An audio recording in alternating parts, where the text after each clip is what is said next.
योग याग विधी येणेनो हे सिद्धी, वायाची उपाधी दंभधर्म, भावे विण देव नकळे निस्संदेह, गुरुविण अनुभव कैसा कळे, तपे विण दैवत दिधल्या विण प्राप्त, गुजे विण हित कोण सांगे, ज्ञानदेव सांगे दृष्टांताची मात, साधूंचे संगती तरणोपाय, हरिमुखे म्हणा हरिमुखे म्हणा, पुण्याची गणना कोण करी.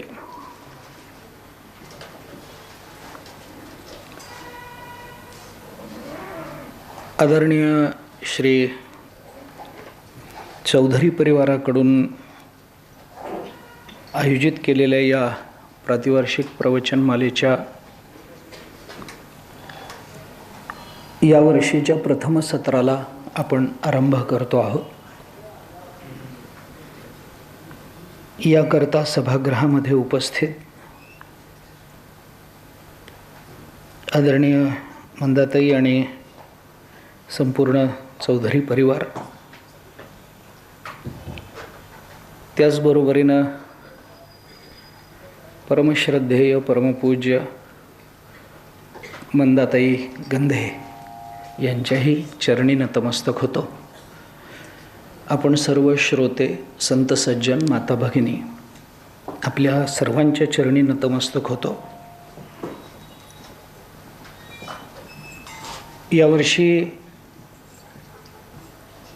आपण हरिपाठाच्या पुढच्या अभंगाला, म्हणजे मागच्या वर्षी जो विचार केला होता त्यापेक्षा पुढचा 5वा अभंग आपण यावर्षी विचारात घेणार आहोत. हरिपाठाची महती, हरिपाठ म्हणजे काय, ज्ञानेश्वर महाराजांच्या या रचनेच्या मागचा त्यांचा हेतू काय असावा, या संबंधातला विचार आपण अनेक वेळेला करून आलेलो आहोत. ज्ञानेश्वर महाराजांची वाङ्मय संपदा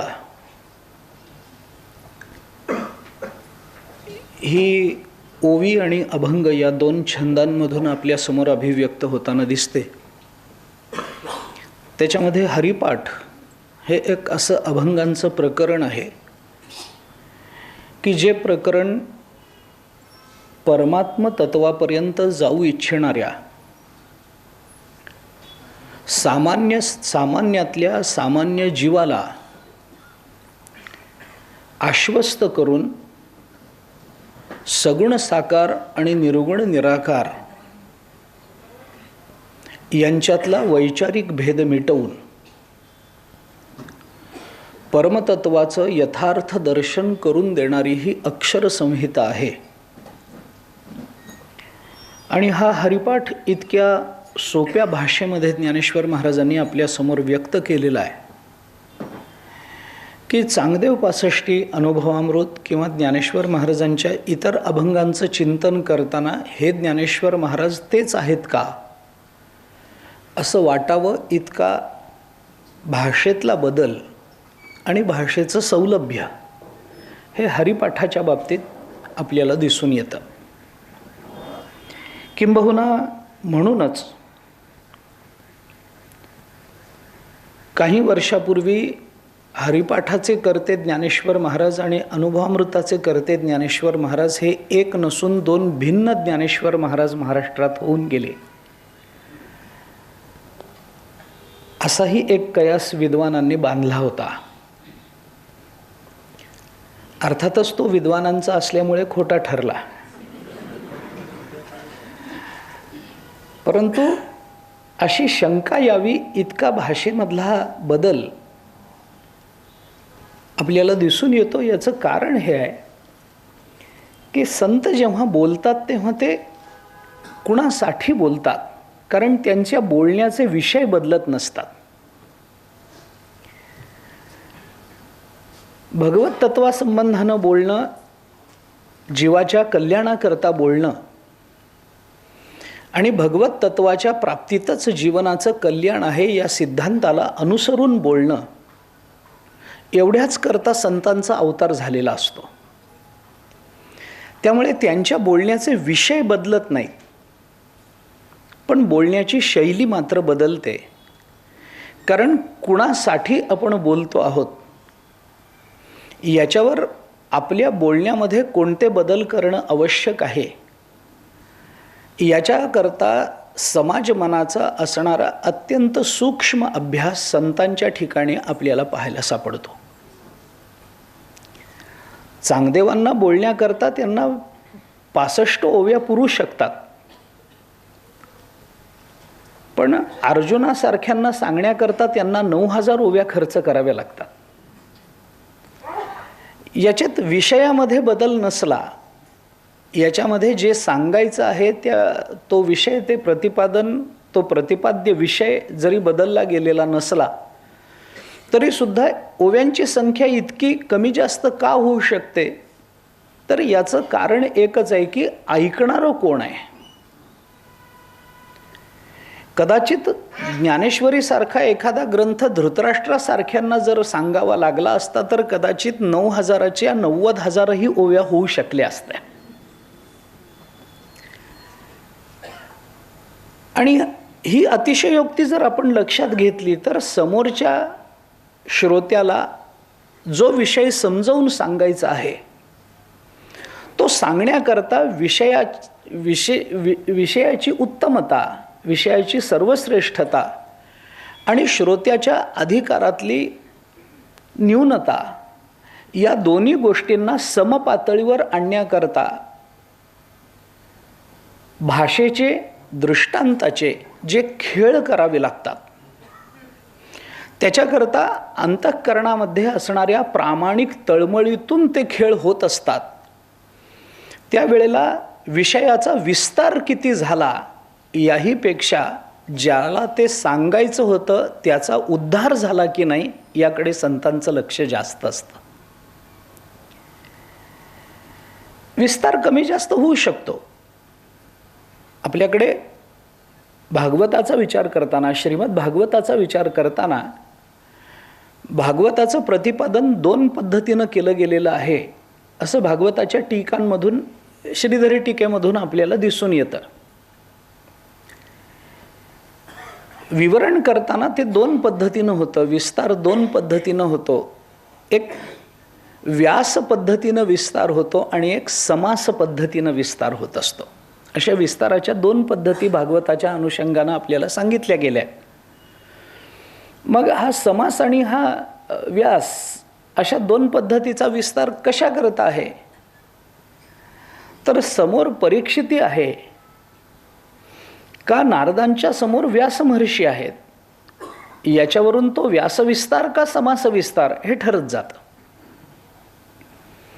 कारण भागवत नारदांनी व्यासांना सांगितलं आहे, भागवत भगवंतांनी ब्रह्मदेवाला सांगितलं आहे, भागवत व्यासांनी शुकाचार्यांना शिकवलं आहे आणि तेच भागवत शुकाचार्यांनी परीक्षितीला सांगितलं आहे.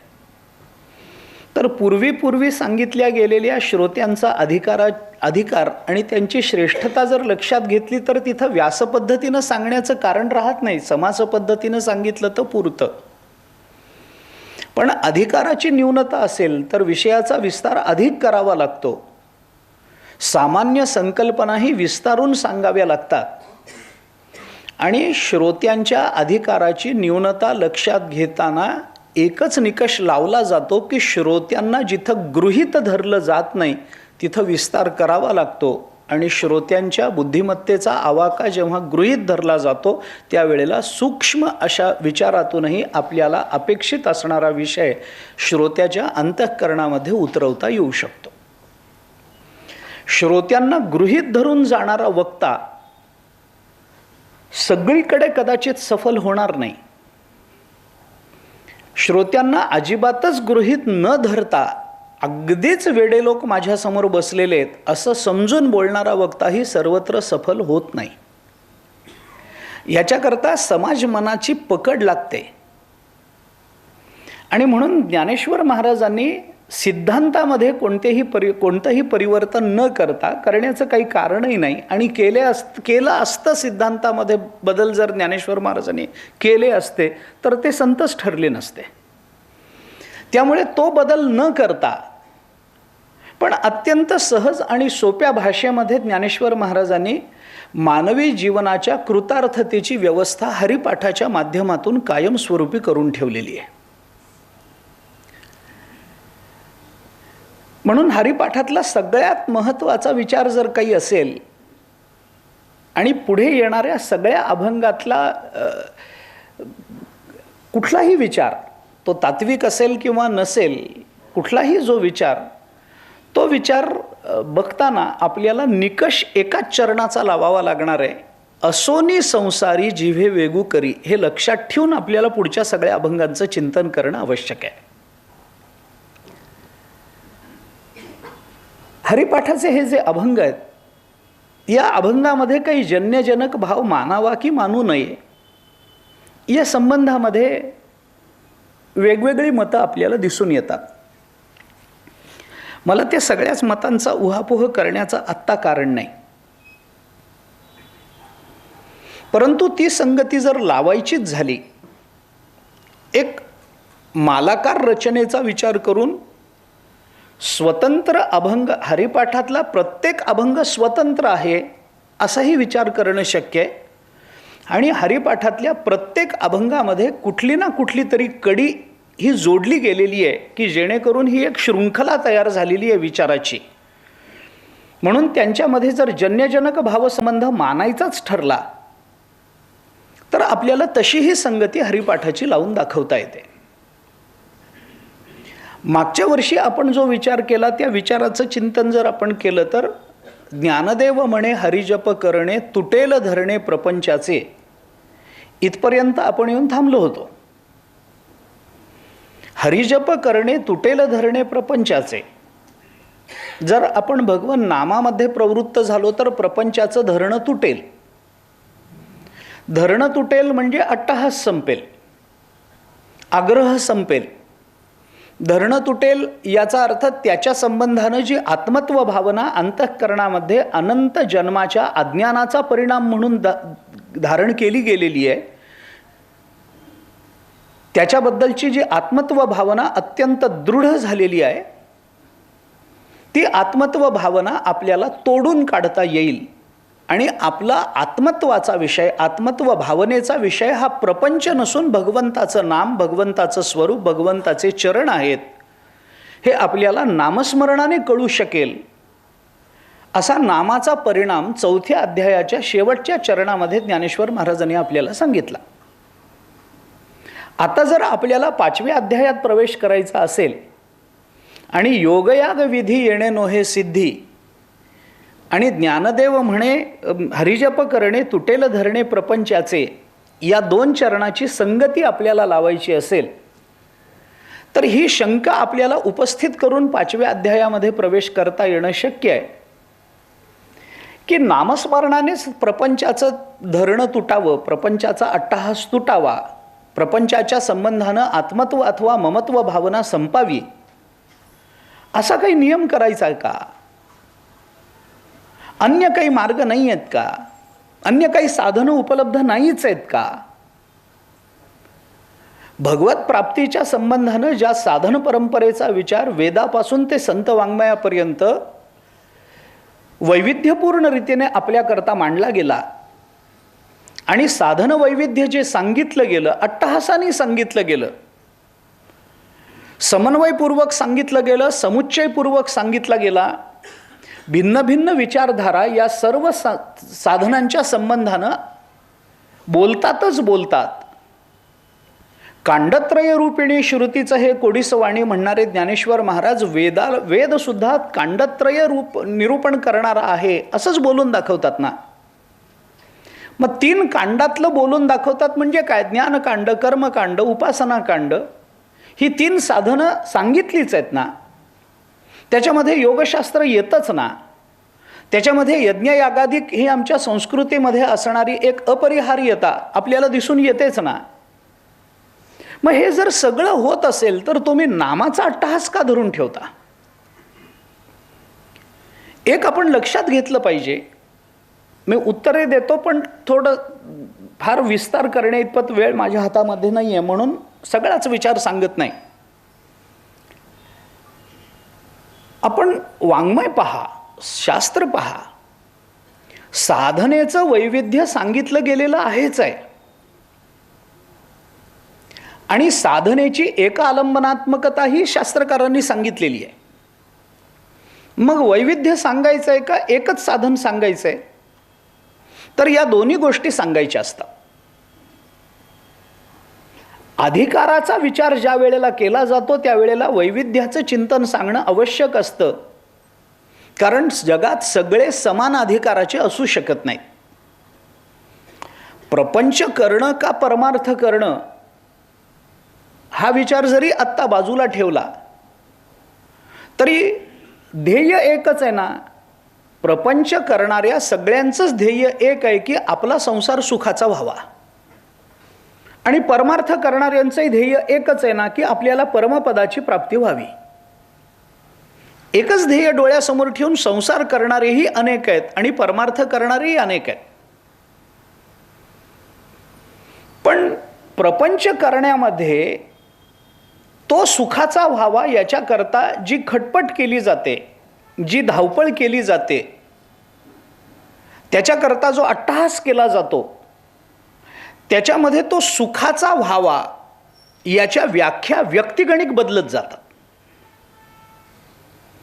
प्रापंचिक सुखाचं चिंतन करताना त्याच्याकरता वेदांतामध्ये विचाराची व्यवस्था आहे.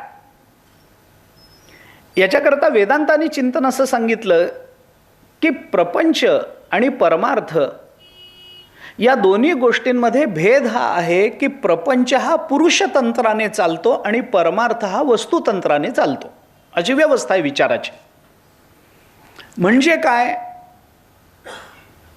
पुरुषतंत्राने चालणं हे वेगळं असतं आणि वस्तुतंत्राने चालणं वेगळं असतं. माझ्या बुद्धीनं जेव्हा मी माझा प्रपंच चालवतो तेव्हा प्रत्येक पुरुषागणिक प्रत्येकाचा प्रपंच वेगळा असू शकतो. अगदी संतचरित्र जरी डोळ्यासमोर ठेवली तर एकनाथ महाराजांची श्रीमंती आणि चोखोबारायांचं दारिद्र्य, एकनाथ महाराजांची श्रीमंती आणि तुकाराम महाराजांना नंतरच्या काळात प्राप्त झालेलं दारिद्र्य यांची तुलना जर आपण केली तर भेद दिसणार आहे की नाही? तर दिसणार आहे.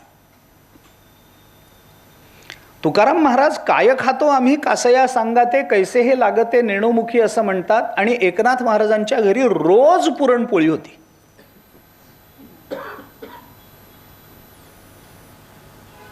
एकीकडे तुकाराम महाराज जाऊ पुढे भिके कुत्री घर राखती नांदणू का ऐसी सांगा असं म्हणतात. आम्ही सदैव सुडके जवळी येता चोर धाके जाऊ पुढे भिके कुत्री घर राखते असं आपलं दारिद्र्य ते प्रकट करतात. आणि दुसरीकडे नाथ महाराजांच्या वाड्यावर परमात्मा चोपदारी करतो, दत्त महाप्रभू चोपदारी करतात, हे नाथ महाराजांचं वैभव आहे. याच्यात भेद आहे की नाही? तर आहे. गोरोबा काकांचा संसार 2 पत्न्यांचा होता, ज्ञानेश्वर महाराजांना एकही नव्हती. भेद आहे की नाही? आहे. सांपत्तिक भेद आहे की नाही? आहे. राहणीमानात भेद आहे की नाही? आहे. तुकाराम महाराजांना गावात सुरुवातीला मान होताच, कारण ते इनामदार आहेत. नाथ महाराजांना गावामध्ये मान होताच आहेच, कारण ते जहागीरदार आहेत. ज्ञानोबारायांना अवताराला आल्यापासून अवमान सहन करावा लागला. हा भेद आहे की नाही? आहे. हा भेद प्रपंचाचा आहे का परमार्थाचा आहे? तर हा प्रपंचाचा आहे. पण ज्ञानेश्वर महाराज आणि चोखोबाराय यांच्या प्रपंचात जरी भेद असला तरी ज्ञानेश्वर महाराजांना प्राप्त झालेलं भगवंताचं यथार्थ ज्ञान आणि चोखोबारायांना झालेलं भगवंताचं यथार्थ ज्ञान याच्यामध्ये तिळा एवढा सुद्धा फरक नाही. त्या दोघांच्या पारमार्थिक अधिकारामध्ये आपल्याला भेद करताच येत नाही. भिन्नतेचा भिन्नतेशी झालेला व्यवहार हा पुरुषतंत्राने होतो आणि एकाचा एकरूपतेतून एकाची एकरूपतेतून प्राप्त झालेली एकरूपता ही वस्तुतंत्राने होत असते. हे जरा अवघड आहे. वेदांतांनी याला उदाहरण असं दिलंय, 4 पुरुष रस्त्याने चाललेले आहेत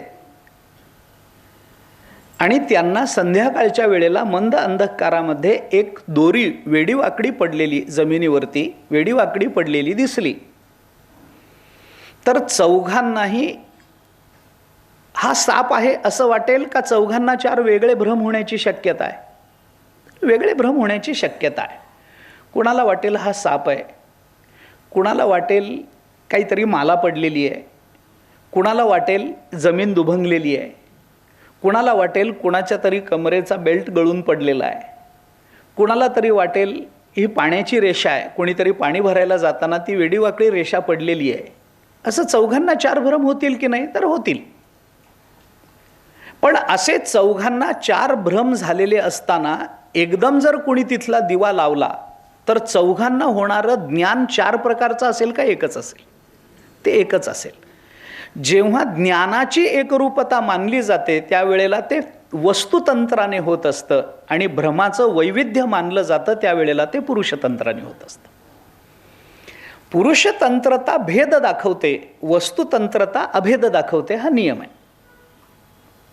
मी हे एवढ्याकरता आपल्याला सांगतो आहे की साधनेचं वैविध्य आणि साधनेची एक आलंबनात्मकता या दोन्ही गोष्टी शास्त्रकारांनी वेदापासून ते संत वाङ्मयापर्यंत सर्वत्र आपल्याला सांगितलेल्या आहेत. तुम्ही ज्ञान मार्गाने जा, तुम्ही कर्म मार्गाने जा, तुम्ही योग मार्गाने जा, तुम्ही भक्ती मार्गाने जा, अन्य कुठल्या मार्गाने तुम्हाला जाता येत असेल तर जा, पण भगवंतापर्यंत पोचा. हा अट्टहास आहे की नाही? तर आहे. मग हे एवढे भेद कशाला सांगितले मार्गांचे? तर ज्या वेळेला मार्गाचा भेद सांगितला जातो त्यावेळेला अधिकाराच्या विचाराचं प्राबल्य असतं आणि ज्या वेळेला साधनेची एक आलंबनात्मकता सांगितली जाते. हे सगळं बाजूला ठेवा, हे काही करू नका, तुम्ही फक्त नामस्मरण करा, अशी जेव्हा साधनेची एक आलंबनात्मकता सांगितली जाते त्यावेळेला अधिकाराचा विचार नसतो, तिथं कालाच्या विचाराचं प्राबल्य असतं. आता ह्याच्यामध्ये विस्तार खूप आहे. कालाच्या विचाराचं प्राबल्य निर्माण झालं की एकच साधन सांगितलं जातं, कारण तुमच्या हातामध्ये काळ फार कमी आहे हे सांगण्यात तात्पर्य असतं. हे कलियुग चालू आहे, इथे मानवी जीवनाची शाश्वती नाही आहे. उद्याचा दिवस मला दिसू शकेल याची शाश्वती आज रात्री आपण देऊ शकत नाही, इतकं अस्थिर मानवी जीवन आहे. हे विचारा करताय. साधनेची प्रवृत्ती आणि प्रवृत्तीची प्रबलता सिद्ध व्हावी याच्याकरता हा विचार करायचा. याचा अर्थ असा नाही की उद्या आपण उठणारच नाही आहोत, उद्या उठणार आहोत आपण, पण ही भीती आपल्या अंतःकरणात असावी की आपल्या जीवनाच्या कृतार्थतेशिवाय आपल्याला आपलं जीवन संपवणं योग्य होणार नाही. अजून माझं जीवन संपणार नाहीये, मी संपवणार नाहीये, संपण्याचा विचार मला करता येणार नाहीये, कारण अजून माझ्या जीवनाची धन्यता मला प्राप्त झालेली नाही आणि ते कायम माझ्या मनामध्ये असावं याच्याकरता ही भीती दाखवली जाते. आणि ही वस्तुस्थितीही आहे, याचे अनुभवही जगतामध्ये सर्वत्र येतात की काल होता आणि आज नाही आहे, मघाशी होता आत्ता नाही आहे. माणसाचं जीवन म्हणजे आळवावरचं पाणी, पाण्यावरचा बुडबुडा वगैरे जे काही सांगितलं जातं कवितांमधून, साहित्यांमधून, हे कुठेतरी आपल्याला ते खरं वाटत असतं आणि तसे अनुभवही येत असतात. मग हे कलियुगाची क्षणभंगुर नाही भरवसा, वारे सावध तोडा माया आशा, अशा पद्धतीची जी प्रमाणं समोर येतात. अल्प आयुष्य मानव देह, शतगणिले ते अर्धरात्र खाय, मध्ये बाळत्व पीडा रोग क्षय, काय भजनासी उरले ते पाहेगा वगैरे वगैरे, अशी जी प्रमाणं आपल्या डोळ्यासमोर येतात तेव्हा आपल्या हातामध्ये कालावधी फार कमी आहे याची जाणीव जेव्हा करून द्यायची असते त्यावेळेला एकच साधन आणि सोपं साधन सांगण्याकरता संत प्रवृत्त होत असतात, शास्त्र प्रवृत्त होत असतं. पण काळाचा विचार न करता अधिकाराच्या विचाराचं प्राबल्य जर निर्माण झालेलं असेल तर त्यावेळेला काळापेक्षा अधिकाराचा विचार करून वैविध्य सांगितलं जात असतं. त्यामुळे ज्ञानेश्वर महाराज जेव्हा आपल्याला असं सांगतात की तुटेल धरणे प्रपंचाचे, पण कधी तुटेल, केव्हा तुटेल? कालांतराने तुटेल, अजून 200 वर्षांनी तुटेल. अरे पण तोपर्यंत आम्ही राहिलो पाहिजे ना. प्रपंचाचं धरणं तुटावं याच्याकरता अन्य साधनांचा विचार नाहीच आहे असं नाही आहे, तो विचार आहे.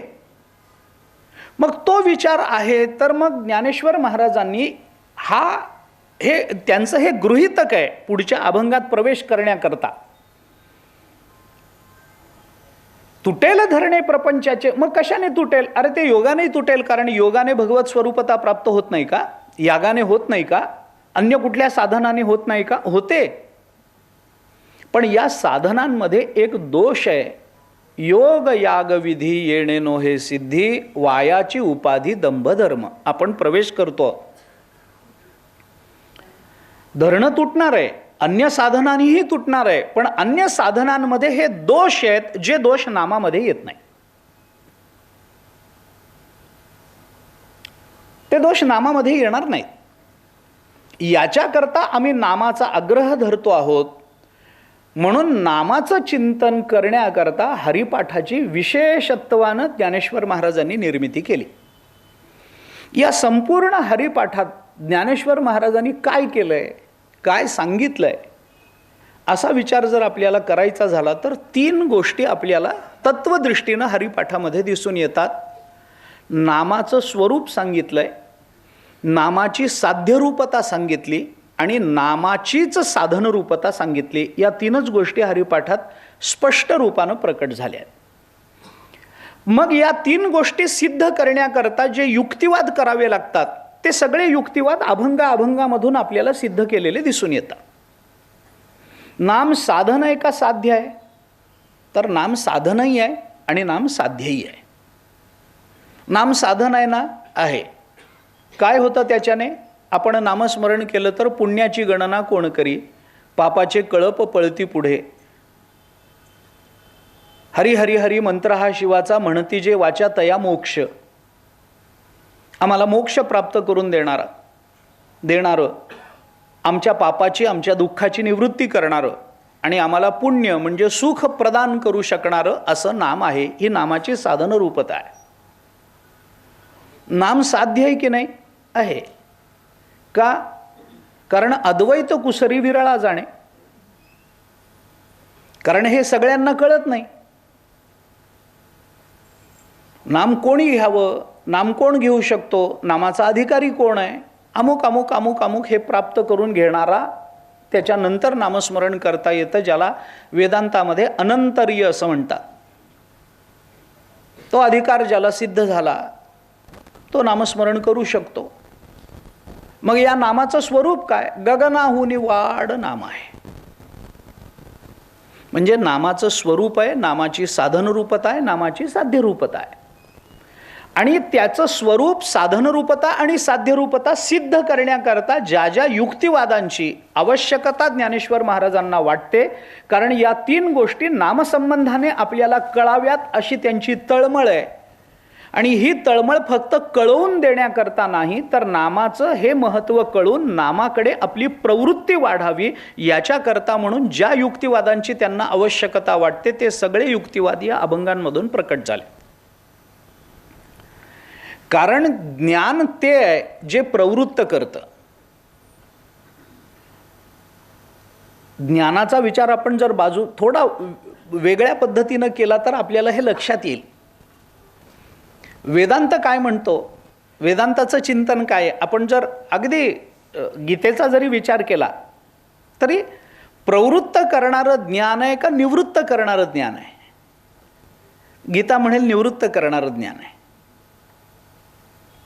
आता हे थोडे गोंधळ आहेत.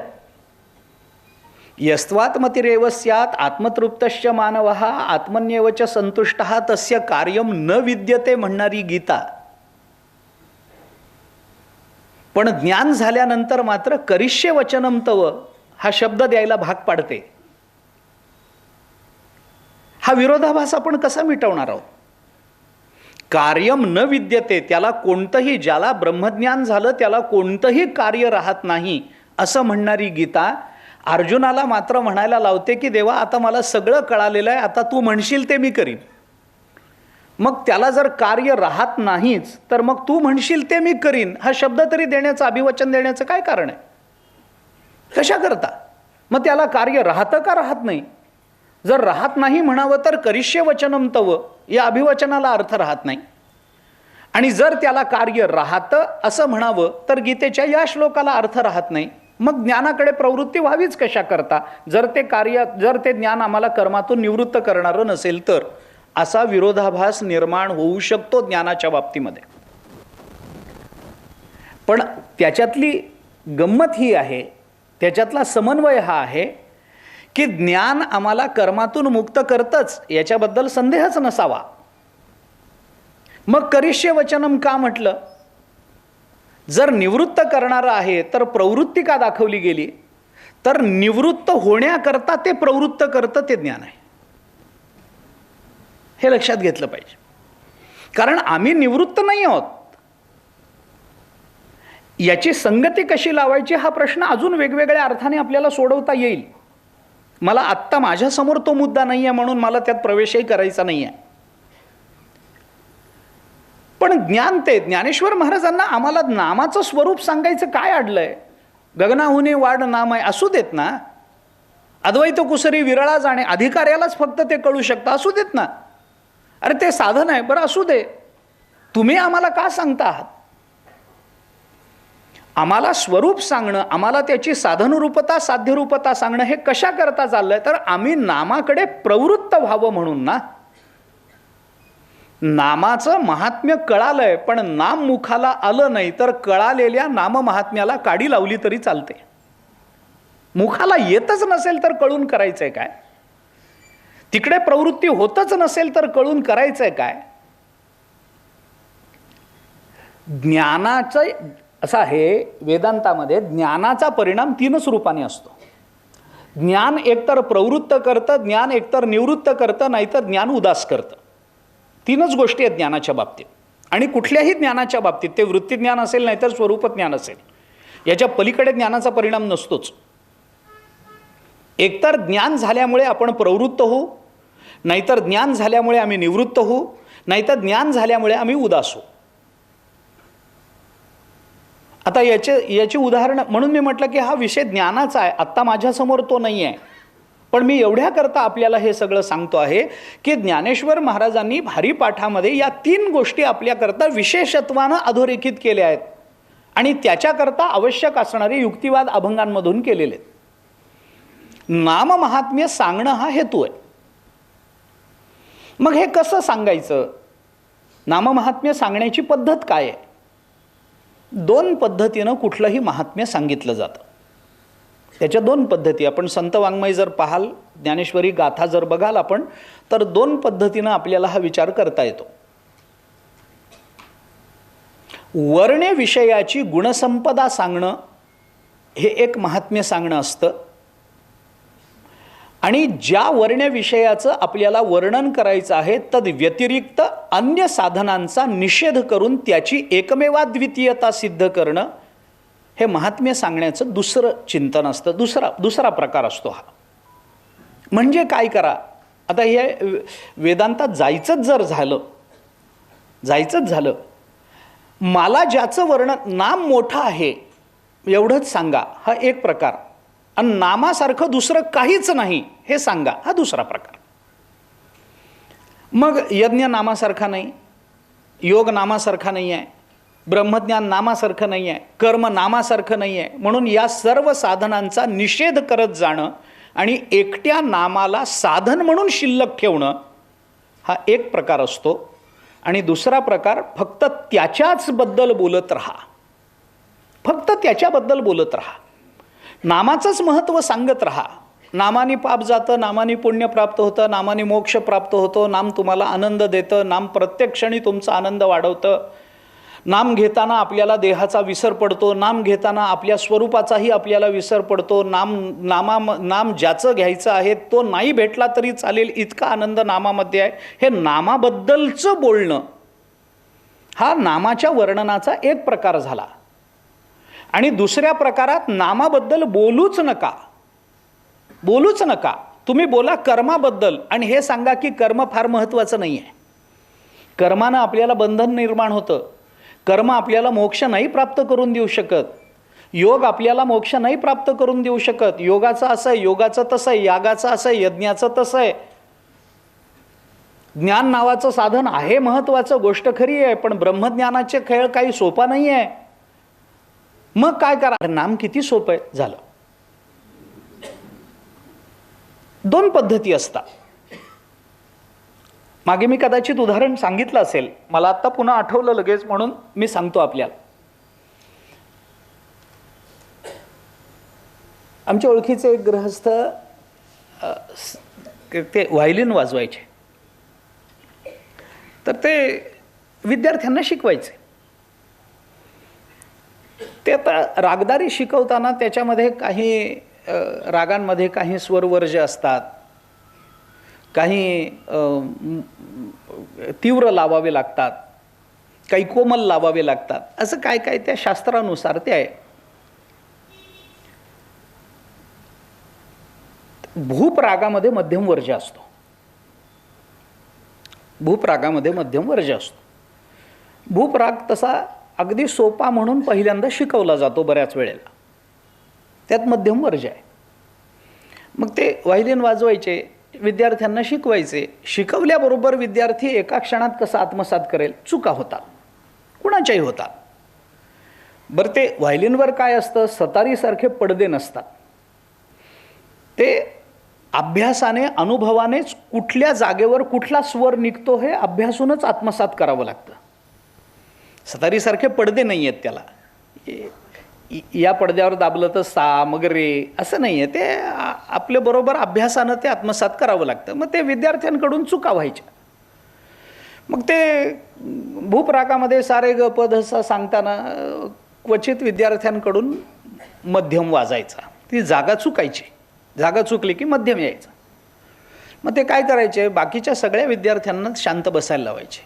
त्याला समोर घ्यायची ज्याच्याकडून चूक झाली, आणि त्याला सांगायचे तुझं चुकतंय. हो चुकतंय, पण मला लक्षात येत नाही आहे. मग बरोबर आहे, मी तुला सांगतो आता. लक्षात येत, चुकतंय हे कळतंय ना? कळतंय. लक्षात येत नाही ना कुठे चुकतोय? मी सांगतो आता. तू काय कर, तुझ्या व्हायोलिनवर मध्यम लाव. मध्यम लाव. मग तो गज घासून मध्यम, नाही फार उंच गेला, थोडा कमी कर. अरे फार कमी झाला, थोडा वाढव. अजून थोडा नाही नाही जास्त झाला, थोडा कमी कर. थोडा कणसूर आहे, कणसूर आहे, कर, कमी कर, कमी कर. मग अगदी बरोबर वाजला की मग ते सांगायचं हा आहे ना, हा वाजवायचा नाही. मग का लावून घेतला त्याच्याकडून? त्याला इतर जे स्वर रागामध्ये वाजवले पाहिजेत ते व्हायोलिनवर लावून घेण्याच्या ऐवजी जो वाजवायचा नाही तो लावून घेणं महत्वाचं आहे. कारण तो वाजवायचा नाही हे कळण्याकरता तो योग्य कोणता आहे हे कळलं पाहिजे ना. ज्ञानेश्वर महाराजांचा हा अभंग तशा पद्धतीचा आहे. योग याग विधी येणे नोहे सिद्धी, वायाची उपाधी दंबत. आम्हाला हे करायचं नाहीये आणि नाम घ्यायचंय. मग नामाचं महत्व सांगा ना. नको, जे वाजवायचं नाही तो मध्यम आधी लावून घ्या. योग याग विधी म्हणून वर्णन करण्याच्या या 2 पद्धती आपल्याला दिसून येतात. वर्ण्य विषयाची गुणसंपदा व्यक्त करणं आणि वर्ण्य विषयापेक्षा अन्य विषयांची दोषरूपता सिद्ध करणं, या दोन्ही पद्धतीनं आम्हाला वर्ण्य विषयच वर्णन करायचा असतो. आपण कुठेही बघा, तत्वज्ञानाच्या क्षेत्रामध्ये वर्णन करताना आपण गाथा पहा तुकोबरायांचा, आपण ज्ञानेश्वरी पहा, आपण एकनाथी भागवत पहा, आपण दासबोध पहा. या सगळ्या संतांनी आपल्या समोर जेव्हा विवक्षित विषयाचं वर्णन म्हणून वेदांतामध्ये, त्याला आता वेदांत सांगायचाच झाला तर याला अतद्व्यावृत्ती लक्षण असं म्हणतात. याला अतद्व्यावृत्ती लक्षण. लक्षण 3 प्रकारचे आहे वेदांतामध्ये: स्वरूप लक्षण, तटस्थ लक्षण आणि अतद्व्यावृत्ती लक्षण.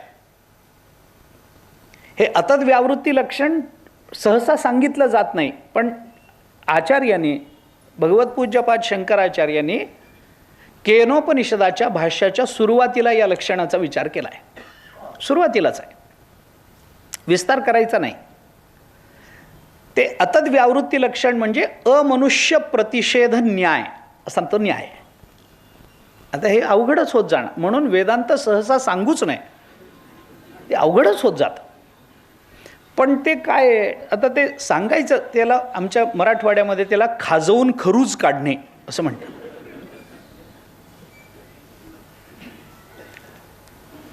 हे का सांगितलं?